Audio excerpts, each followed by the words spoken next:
right, this one might ruffle some feathers. People get very heated about this topic. Let's talk about the reading order for Throne of Glass. Now keep in mind, this is the way that I read these books, the way that I enjoyed reading these books. So I'm gonna go through them the way that I think is the best reading order based on my reading experience. So this is what I did. I did The Assassin's Blade first.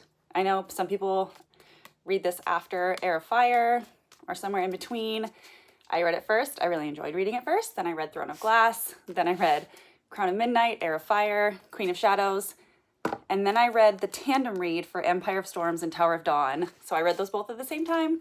And then I finished off with Kingdom of Ash. Now let me go through why I enjoyed reading it in that order. So first, The Assassin's Blade. This is actually a collection of short stories that occur before Throne of Glass. So this is meant to be a prequel to Throne of Glass. The timeline of the story leads right into Throne of Glass. Like literally she is walking in somewhere at the end of Assassin's Blade, and then you pick up Throne of Glass and she is in where they are describing. So it literally flowed right into Throne of Glass, and I really enjoyed reading it that way. There are also some characters that come up in the Assassin's Blade that you meet later on down the road. There are characters that are mentioned in Assassin's Blade that are also brought up in Throne of Glass. So if I hadn't read it and I read Throne of Glass and Crown of Midnight, I feel like I would have been a little bit confused and I wouldn't have wanted to wait to know what people were talking about. Throne of Glass, this is technically book one. Sarah J. Maas did come out with Throne of Glass before The Assassin's Blade, so this was written first and published first. So I think a lot of times that's why people want to read this one first. However, like I said, Assassin's led right into Throne of Glass, so I'm glad that I read it that way personally. Next is Crown of Midnight, and then Heir of Fire. The ending of this book is where the series takes a big turn and things start to really progress in the story and things change a lot. So if you are not enjoying the story up until this book, get through this book and see what you think as soon as it ends. And this is when I was hooked the whole series, honestly, but this is when some people say that it gets really, really good because like literally everything changes. And Queen of Shadows, also very, very good book.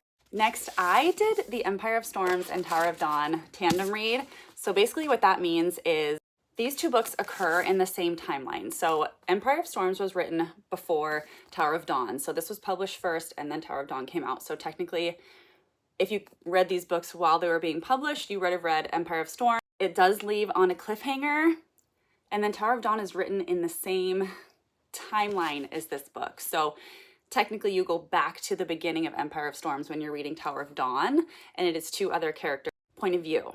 So I enjoyed reading them together because I was not really left on a cliffhanger. I just continued reading the story as it goes in that timeline. But that's just my opinion, and I really enjoyed reading everyone's story. It does get a little bit confusing if you don't read it quickly because it does switch POVs. There's like 4 different POVs, I think 4 or 5 different POVs if you read these two together.